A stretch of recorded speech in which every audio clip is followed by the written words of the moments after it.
¿Qué tal a todos? Muy buenas noches. Bienvenidos una vez más al Open Mic de WeTweet Energy.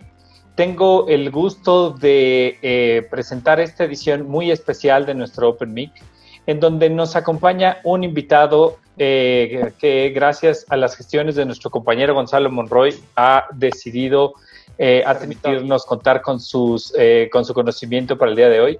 Nos acompaña José Chalhub. Él es un colega especialista en el sector energético, particularmente del sector petrolero en todo el mundo. Es un colega de origen venezolano que el día de hoy estará platicando con nosotros sobre las distintas particularidades de nuestro sector.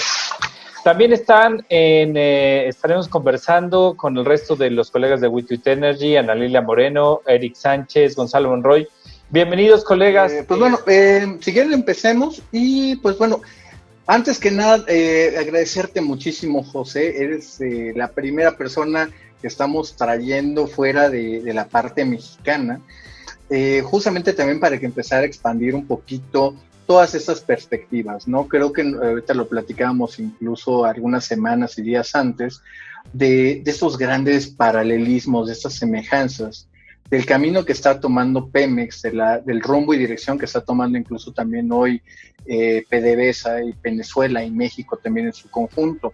Ver justamente dónde están quizás las notas precautorias para ambos de nuestros países, con unos crudos particularmente complicados, justamente el crudo maya y también el crudo venezolano extrapesado, que tenemos mercados no tan grandes o tan globales como el resto del mundo. Y ahora justamente también, y lo que platicábamos, todo eso también en un mundo que se mueve muy rápido, que estamos hablando de una demanda que se cayó por COVID, donde hoy grandes empresas del mundo, sobre todo las europeas, ya están hablando de que llegamos a un peak demand y que no luce muy bien, sobre todo en términos de una transición energética que parece ya irreversible. Vamos a ver en todo caso qué tanta velocidad es. Si quieres, adelante, José, platícanos un poquito de ti y adelante, platícanos un poquito cómo luce hoy la hermana República de Venezuela. Vamos a platicar un poquito incluso de dónde está el día de hoy Pemex. Hoy, por ejemplo, salieron ya las cifras de producción del mes de agosto. Estamos viendo que México apenas está produciendo 1.57 millones de barriles. Esto, para ponerlo en términos y comparativas, diciembre de 2018 estábamos en 1.68 millones. Estamos 1.130.000 barriles por debajo de donde estábamos antes. Todo este discurso precisamente de la recuperación, del rescate a Pemex, de eso de que se había incrementado la producción, pues simplemente no se está sosteniendo. Estamos viendo justamente que nuestro gran activo petrolero, Kumalop-Sap, en los aguas someras de la sonda de Campeche, está teniendo grandes problemas y dificultades, así que también son cosas que nos están poniendo en una situación muy complicada. Tenemos cosas positivas de que la producción de los privados ya alcanza los 57,000 barriles, pero obviamente es una cosa todavía chica, todavía incipiente, considerando de que lo que se está planteando para el presupuesto es cerca de 2 millones de barriles, pues estamos en una muy, pero muy lejos escenario de poder cumplir por ese lado. Unos precios que no terminan por recuperarse, la mezcla mexicana en los niveles de 35 a 45 dólares, y ahí parece que se va a quedar el resto del año, y que no nos va a ofrecer suficiente ingreso fiscal para sostener un año complicado, un año que aparte de ser un año electoral, vamos a tener elecciones para el Congreso, sobre todo para la Cámara de Diputados, y en un ambiente sobre todo también de aceleración en la adopción de nuevas tecnologías diferentes de las energías fósiles. Así que en ese sentido, los retos son mayúsculos para las cosas que siguen, no la tenemos nada fácil, y lo peor que nos puede pasar es no hacer nada, quedarnos atrás. Bueno, buenas noches para todos, gracias Gonzalo nuevamente por la invitación, por la interacción y por la oportunidad de participar en este cool chat, en esta conversación bien interesante con los hermanos mexicanos. Te lo voy a poner in a nutshell, como se dice, ¿no? PDVSA, bueno, como todos los entendidos en la materia petrolera saben, conocen, hace mucho tiempo, desde que se nacionalizó la industria petrolera en Venezuela, por ahí en la década de los 70, finales de los 70, bajo el gobierno del presidente Carlos Andrés Pérez, ¿ok? Él, nada, desde esa época hasta prácticamente la llegada de la Revolución Bolivariana, PDVSA era de las 5 empresas más icónicas en el mundo petrolero, por toda su alta gerencia, por todo su entrenamiento, su formación, su capacitación y pues toda la tradición petrolera que Venezuela venía trayendo como país productor desde inicios del siglo XX, que se empezaron a descubrir los primeros pozos, pues en Venezuela, ¿no? Hasta los 90 Venezuela llegó a producir hasta 3,5 millones, llegó a rozar los 4 millones de barriles diarios de petróleo. A partir de la llegada, bueno, quiero comentarles, yo no sé si le comenté a Gonzalo, en algún momento yo trabajé en PDVSA, yo trabajé desde el 2004 hasta el 2016, trabajé casi 14 años en la industria petrolera, en PDVSA propiamente. Pues mi experiencia fue bastante interesante, tuve la oportunidad de trabajar con bastantes profesionales jóvenes que tuvieron la oportunidad, bueno, a raíz de la llegada de todo este proceso político, desde la llegada de Hugo Chávez al poder y todo esto, pero pues bueno, todo se empezó a venir abajo por el tema de la politización de la industria petrolera, del tener a PDVSA como un instrumento político y la caja chica simplemente para un proyecto político como tal, y se desvirtuó completamente todo lo que venía haciendo PDVSA como empresa productora y exportadora de petróleo y gas. Mira, desde el año 2000 hasta la fecha, ¿ok? Y lo digo por experiencia ya directa, para que veas el nivel del descalabro de la industria petrolera en Venezuela. Desde el 2004, que es de la fecha desde el año en que empiezo yo a ver números y todo esto, PDVSA estaba alrededor de los 2,5 millones, 2,900,000 diarios, ¿ok? Hasta la fecha no estamos llegando a los 500,000 barriles diarios de producción, ¿ok? PDVSA empezó a desvirtuar todo lo que era la participación privada, empezó por todo el tema ideológico que conllevaba la Revolución Bolivariana, ¿okay? Empezó a desvirtuar todo lo que era la participación norteamericana, empresas tan larga data en Venezuela como la Exxon, como la Conoco, como la Chevron. Bueno, Chevron se mantiene todavía, pero todavía sí, todavía, pero bueno, es muy poco lo que está haciendo. Pues mira, todo el descalabro de Venezuela como país petrolero, no dudo que tenga comparación, debido a que ha sido un descalabro que siempre le digo a cualquier persona con la que hablo, no fue causada ni por una guerra civil, ni por un conflicto interno, ni por nada. Simplemente ha sido producto de un mal manejo a nivel gerencial, mala administración, promesas infladas. Yo recuerdo cuando el exministro, el super zar petrolero Rafael Ramírez, en el 2005, dentro de todo el marco programático que se llamó Plan Siembra Petrolera, Plan Soberanía Petrolera, se prometió en un plan de negocios desde 2005 toda la producción a 5 millones de barriles aproximadamente. Sí, lo recuerdo. Corrígeme si me equivoco, José, pero ahí, porque yo apenas en ese entonces estaba ya empezando a trabajar a partir del 2002 de la industria petrolera, y todavía recuerdo que había un proyecto muy icónico que era el de Mariscal Sucre, para mandar justamente gas natural licuado venezolano. Correcto, eso es de gas. Exactamente, mandarlo, precisamente la idea originalmente era mandarlo a Altamira, en las costas mexicanas.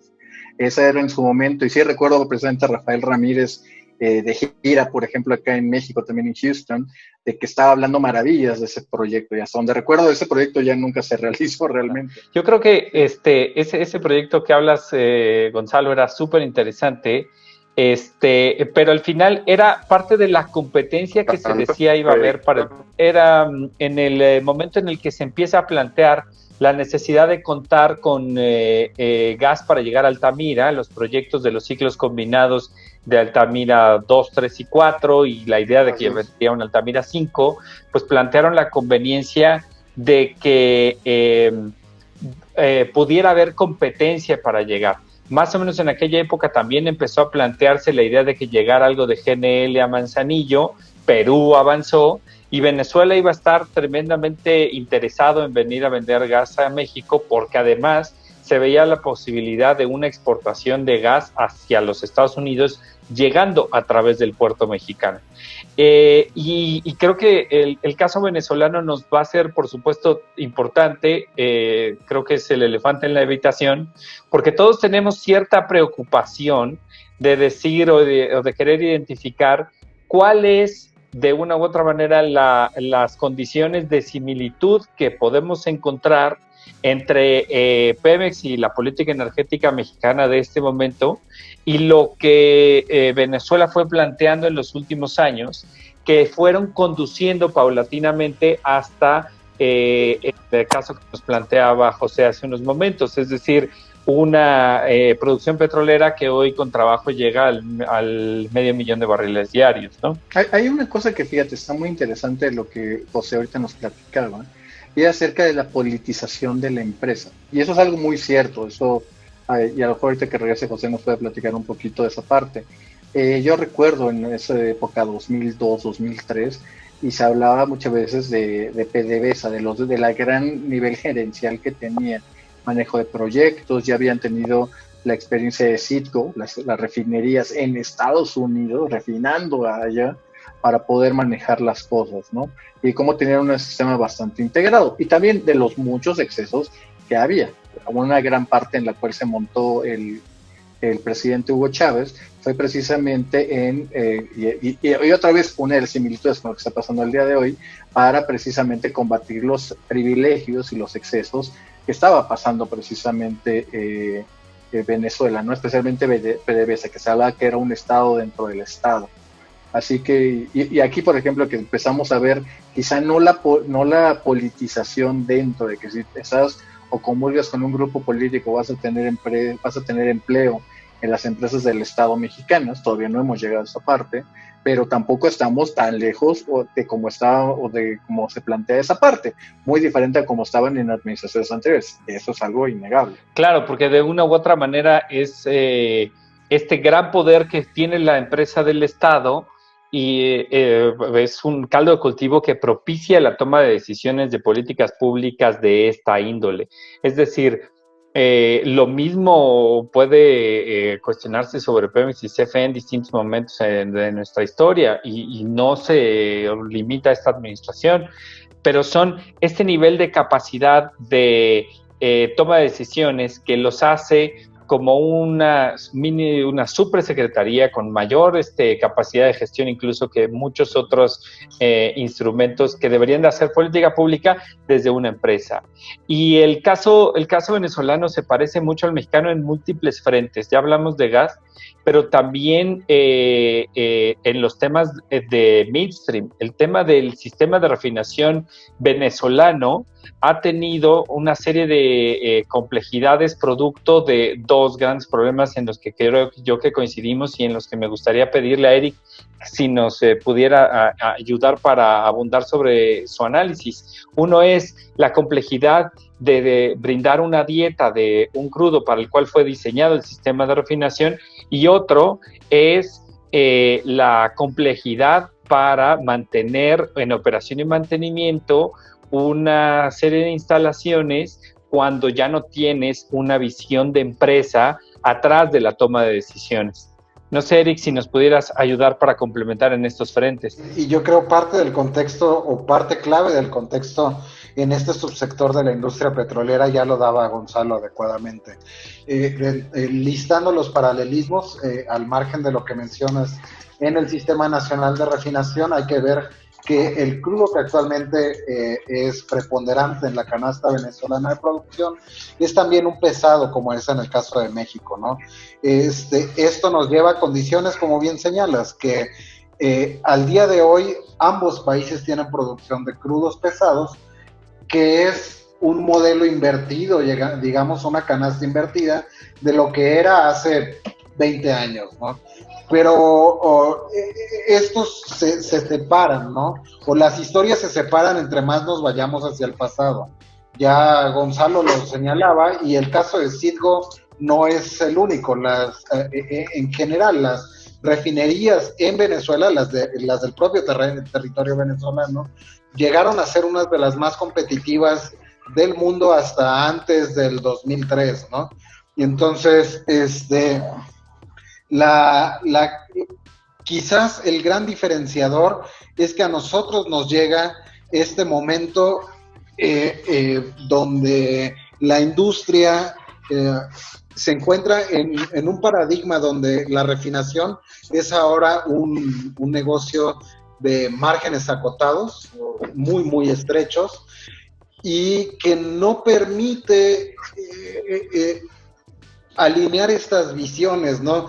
Gonzalo lo comentaba, en Venezuela, hasta antes del 2003, PDVSA, su empresa petrolera considerada de las de mayor preparación, los técnicos tenían preparación en Estados Unidos, en Medio Oriente, que les permitía tener procesos eficientes de muy bajos costos y con eso poder operar. En el caso de México, desafortunadamente, no podemos decir lo mismo del Sistema Nacional de Refinación, ¿no?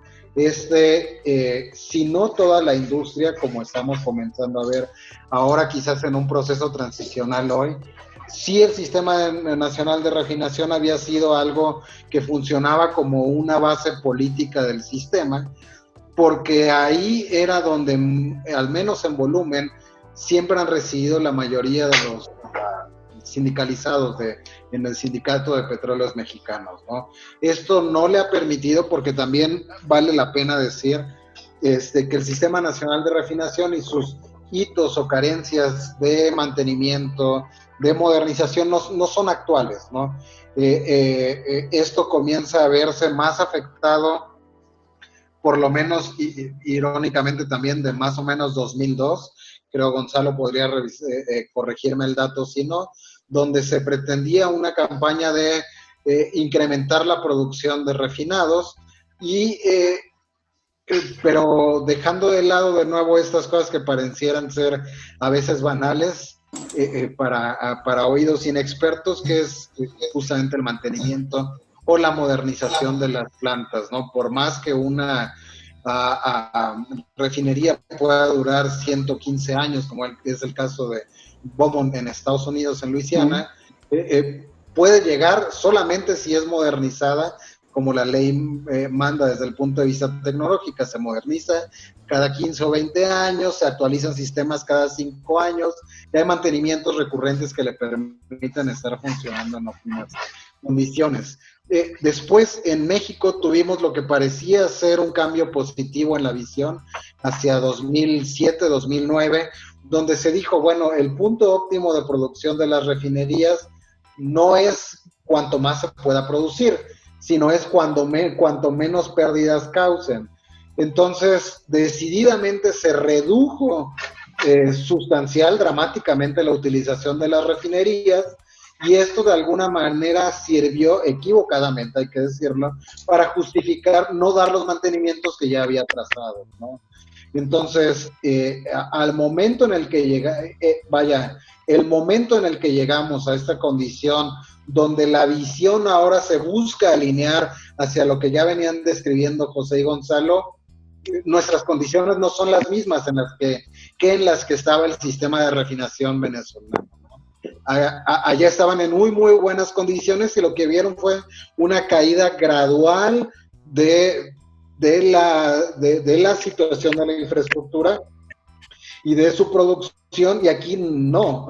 Aquí tenemos un sistema nacional con carencias fuertes que ahora, a pesar de lo que el discurso dice, los números de Hacienda no mienten, que cada vez se le ha ido reducido más el presupuesto y lo más importante, no se han atendido estos hitos de mantenimiento o modernización que le permitirían ser competitivos. Oh, totalmente de acuerdo. Creo que estamos entonces en estas pequeñas similitudes, reconociendo que no todo es que sea un paralelismo absoluto, pero encontramos muchos puntos de coincidencia. En este momento, ¿tú crees, percibes que haya alguna similitud desde el punto de vista de políticas públicas en lo que estamos observando en Venezuela y en México, que nos haga decir ese es el tipo de escenario que se nos vislumbra? Y esta pregunta la voy a estar replicando con nuestros colegas en el chat y en la llamada. Claro, David. Mira, hay que entender en ese punto dónde estamos. Eso es previo, precisamente, el momento que tiene hoy justamente Pemex. Hay que entenderlo claramente dónde está la diferencia de dónde es toda la parte de la reforma, que hizo la reforma, y ahora los derroteros que pueden pasar alrededor de ella. Hay que entenderlo antes de 2013. No existe otra cosa más que contratos de servicios, incentivados o no, pero eso es todo lo que pedía Pemex. Pemex sigue siendo el operador. Y aquí voy a hacer una diferencia que es muy importante para la gente que no es a lo mejor tan experta en esta parte, y tiene que ver con incentivos. Pemex, siendo el operador, solamente gana si saca petróleo. Si hay petróleo es como puede tener entonces las ganancias de hacerlo. Una empresa de servicios gana por los servicios y productos prestados. A ellos no les importa si el precio está en $100 o en 10, si se produjo 1 millón de barriles o 100. Ellos van a cobrar por el trabajo realizado. Citando una cosa que yo siempre platico, eso a veces se parece a la fiebre del oro. Justamente mucha gente hizo grandes fortunas y también se perdieron otras muchas tantas apostando a encontrar esa mina de oro en California. Pero los que definitivamente se hicieron ricos fueron los que les vendían las palas, las cuerdas y todo ello. Es idéntico acá. Esta situación, esta simetría entre que un contratista quiere maximizar las obras que se hacen sin importar la producción, y por el otro lado lo que tiene un operador que solamente gana dinero si produce y reduce costos, estas dos diferencias se corrigen justamente en la reforma energética al compartir riesgos. Que sea justamente un contrato de producción compartida, de utilidad compartida, que siendo sincero nunca entendí bien a bien qué querían hacer con eso, o directamente los contratos de licencia, algo muy similar a lo que podría llegar a ser una concesión, las cuales las tenemos prohibidas en México, hay que decirlo. En ese sentido, lo que es más sencillo es la forma en que va a administrarse esto. Ahora, eso se parece mucho a la parte de Venezuela antes de que se hagan las empresas mixtas. Justamente de estas asociaciones, estos joint ventures que tenían las empresas privadas, principalmente, como lo dijo José en un principio, Conoco, Exxon, Chevron, justamente todas ellas tenían justamente sus participaciones, que estaban eran empresas nuevas y que estaban justamente alineadas una parte 51%, 60% empresa privada, el restante la empresa estatal. Viene justamente el cambio justamente de administración de política, yo lo llamaría así, se cambian y se invierten los papeles y ahora es la empresa del Estado en este relanzamiento de recuperación de recursos, de soberanía, en eso los mensajes sí se parecen muchísimo, es que empiezan justamente a cambiar las condiciones, las reglas, ya no te llevas con tu socio, ya estás buscando sacar al socio o tratar de que invierta, pero no le haces cuentas.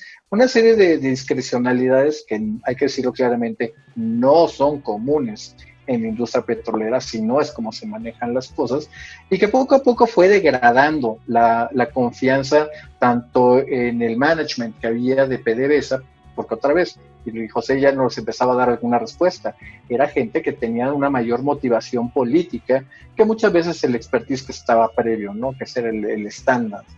Igual hoy, pues yo voy a tomar el ejemplo similar, ¿no? Si bien siempre tuvimos, y ahí Ana Lidia podría también compartirnos mucho al respecto de eso, con respecto al Consejo de Administración de Pemex. El Consejo de Administración de Pemex siempre ha sido una figura, hay que decirlo, más o menos decorativa. Y hoy tenemos a personajes que son prácticamente comisarios políticos, hay que decirlo, del sureste del país, que tampoco tienen una mayor experiencia petrolera más que haber cargado su gasolina en alguna estación de servicio de Pemex. Bueno, en líneas generales, mira, la debacle de PDVSA, no sé, no creo que tenga comparación con otros casos similares.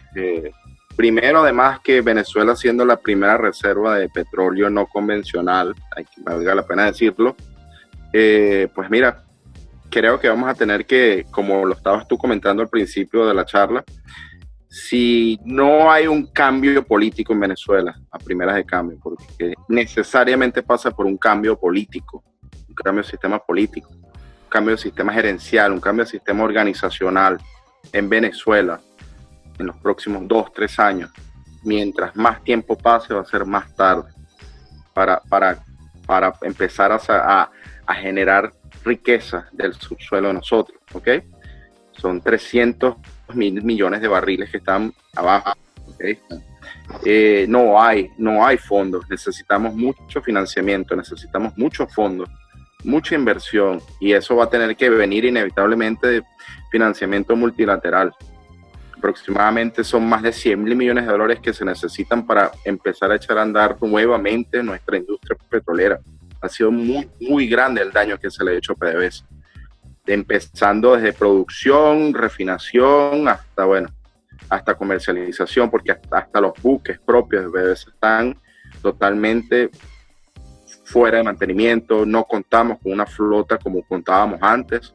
Es decir, de verdad necesitamos mucha inversión todo esto va a pasar por un cambio de sistema político, porque si no, a Venezuela se le va a pasar el tren petrolero, y con todo este tema de la transición energética, pues lamentablemente se nos va a hacer muy, muy tarde.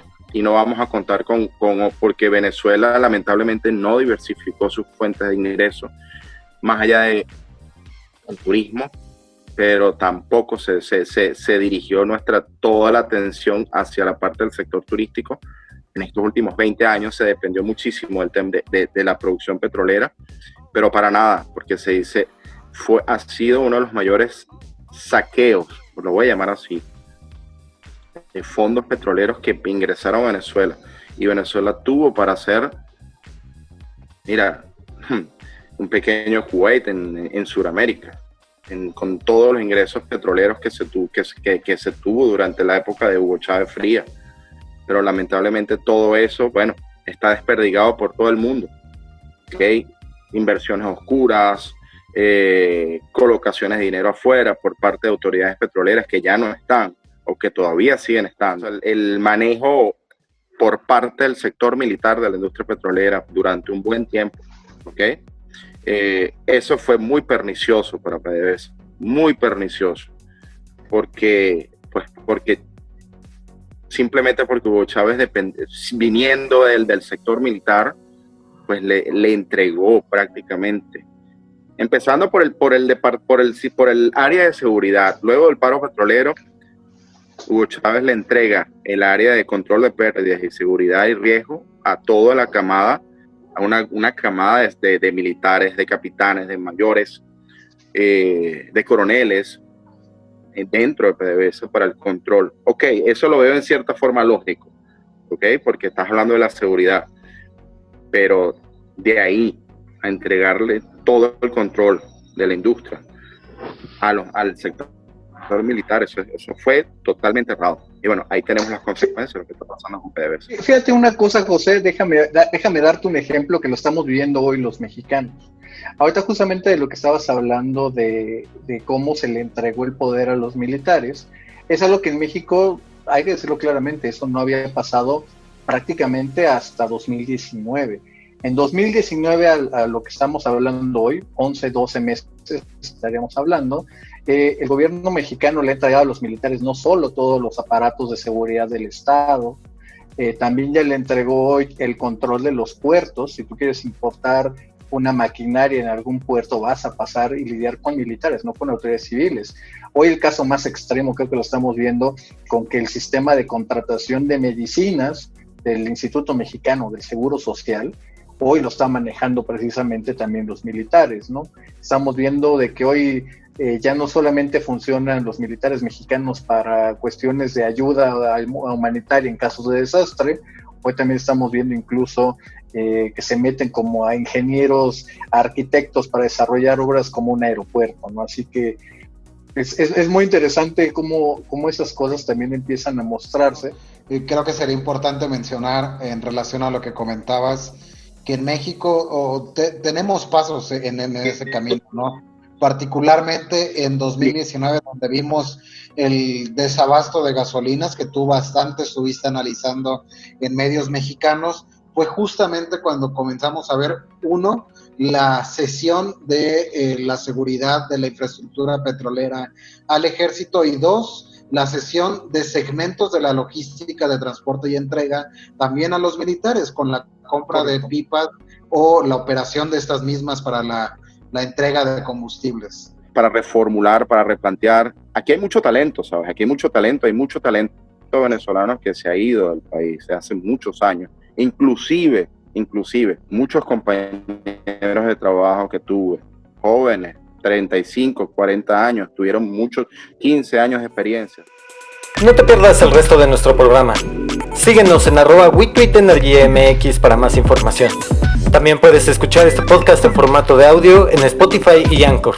Links en la descripción. Si te perdiste el último de nuestros programas, dale click al video en pantalla. Gracias y hasta la próxima. WeTweetEnergyMX.